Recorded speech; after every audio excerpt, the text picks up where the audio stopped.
Powerslave is Iron Maiden's 5th album and would be the last that they would release annually and consecutively.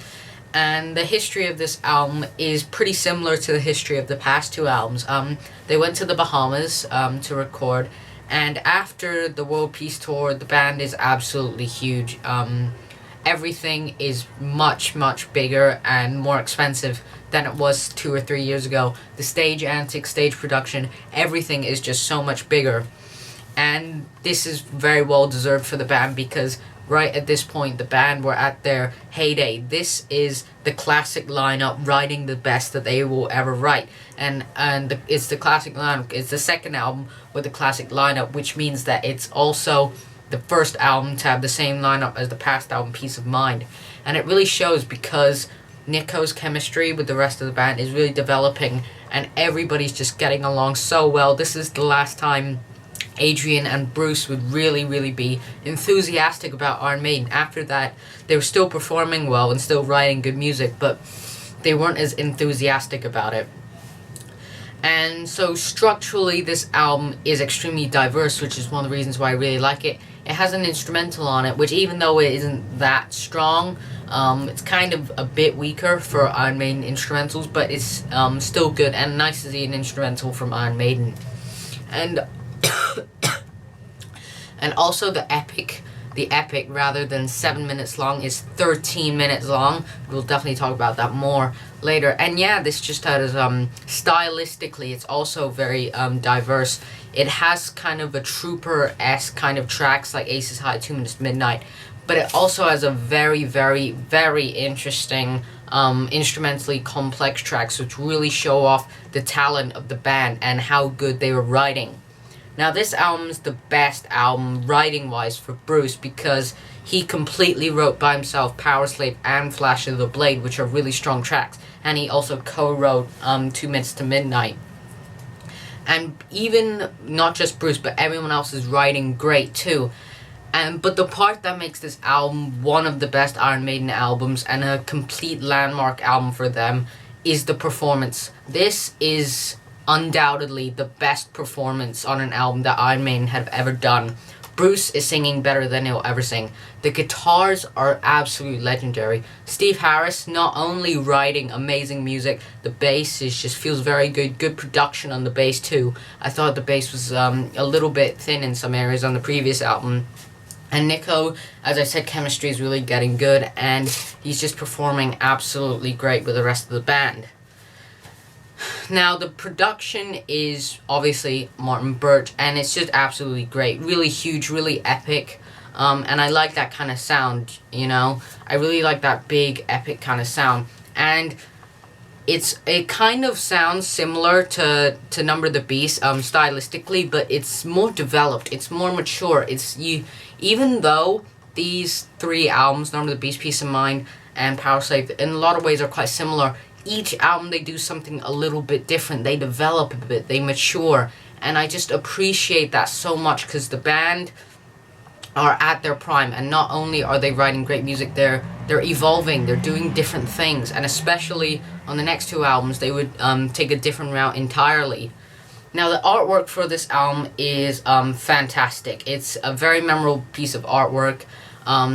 It's not as kind of in your face, you know. Number of the Beast and Peace of Mind are kind of really, the Eddie is really in your face, but I really like the Eddie on this artwork, and it has this really cool kind of Egyptian vibe, which is follows the song Powerslave lyrically. And yeah, the artwork is just absolutely brilliant. Now, as I've mentioned before, the performance makes this album the best. Now, the album opens with a song called Aces High, and this is one of Iron Maiden's most famous songs in their catalog, and it is very well deserved. The song is absolutely brilliant. It comes in with a brilliant opening riff, and then the verses are great. The lyrics are about the Battle of Britain during World War II, and the chorus is just so good, so memorable, and it has really cool guitar effects that make it sound like sirens. It sounds really frantic, really high energy, and everyone's performing great on this song. So yeah, absolutely memorable. One of Iron Maiden's best openers, and yeah, it's just overall really strong track. And then this goes into 2 Minutes to Midnight, which kind of goes with the high energy thing again, you know. They wouldn't slow down a little bit till Losfer Words, and yeah, this song's great. Really, really catchy chorus, you know. The lyrics aren't as good as Ace's High, but it's extremely memorable. Cool single cover, by the way. I really like the single cover for this song, 2 Minutes to Midnight. And yeah, overall, it's just a really, really good track. And then we go into the instrumental Losfer Words, and Losfer Words is a bit of a weaker instrumental for Iron Maiden. It's not too long, and it's not too bad. It's just a little bit boring in my opinion, and doesn't really have anything in particular to add. It has a cool guitar line, but yeah, overall not terribly strong. And then we go into Flash of the Blade, the 4th track of the album, and this I consider the sort of best track of the sort of middle 4 tracks, which is generally considered the weaker section of the album. This is my favorite in my opinion, and it comes in with just a great guitar intro. You know, the weaker songs on this album are completely saved by the guitar work by Adrian and Dave. It's just so great. All around, really grabs your attention, that intro, and it's really good, you know. Bruce is singing so well, a little bit emotional too, not just completely top of the lungs screaming. He actually gets a little bit emotional in here. And it has this kind of weird section in the middle that I'm actually quite a fan of, you know. Usually I don't like kind of weird sections that don't really add anything, but this really does. It feels really good, and yeah, I really like this song. And then we go into the track The Duelist, and lyrically this song is based on Bruce Dickinson's love of fencing that would take on even more after the World Slavery Tour. And yeah, this song is a bit weaker. It's almost as good as Flash of the Blade, and it's not bad. It's a really, really quite a strong song. It's just this album is so good that it could make any good song sound weak, to be honest. But it has a really long instrumental section that I'm not terribly big of a fan of. It feels like it goes on a bit, and it's a little bit boring at times, but yeah, it's a strong song. Then we go into Back in the Village, which is the weakest track in my opinion, and the reason why it's the weakest track is just because the chorus is completely underwhelming. The chorus is really, really weak. Probably one of the weakest chorus Maidens has wrote up to this point, and again, it's not terrible. They wouldn't write really terrible tracks till much later in their career. But as I mentioned, the guitar work saves the weak tracks. The guitar work is just so amazing. And it has an intro that's kind of similar to Flash of the Blade, a guitar intro. And so that's pretty cool. But overall, it doesn't have much to offer to the rest of the album. And then we go into the last track, Powerslave. And Powerslave is by far Bruce's best writing credit that he completely wrote by himself. And lyrically, it's so good. Bruce is singing great, you know. When Bruce is writing, you pretty much come to expect good lyrics, to be honest. And it has a really cool Egyptian vibe, a really cool atmosphere too. Great chorus, you know. Bruce, that classic kind of chorus style, but it's not just super high, you know. He's singing with a little bit of style, a little bit of using his lower range, you know. He has a great high range, but he can also sing low pretty well too. And, you know, great vocal melodies, a great instrumental midsection. That midsection is better than Losfer Words, the instrumental by itself. And yeah, this is a brilliant track and a great way to go into the next track, Rime of the Ancient Mariner. Now, on this song, what they thought they'd do, they thought they'd write something a bit different, rather than the usual kind of 3.5-minute hit single and all the shows and all that stuff. They thought they'd do something a bit different, and they thought they'd write a song on this album that's about 13 minutes long. Written by a guy a long time ago named Samuel Taylor Coleridge. Actually wrote a poem of which this song is based on. And this poem, I'm sad to say, was written while under the influence of drugs, you know. And now we're not talking the kind of drugs that I usually take, which is the odd cup of tea before an album review. We're talking serious drugs. We are talking marijuana, ladies and gentlemen. And did you know that this stuff used to be legal in England? Now, in those days, they didn't used to call it marijuana. They used to call it hemp, which is the stuff they made ropes out of in those days, you know? And did you know that the Queen of England, that's Queen Victoria, who was the Queen of England in those days, she used to get really bad period pains, you know? And, you know, and she'd get really terrible period pains. And in her diary, she used to write, had really bad period pains. Georgie was very annoyed. That was her husband, you know, the king and all that stuff. And she used to go to the toilet and have a couple joints to kind of mellow out a bit. Did you know that? And now look at the state of the empire. Never mind. The Rime of the Ancient Mariner is an amazing track, and it's an amazing Steve Harris epic, and one of his most celebrated.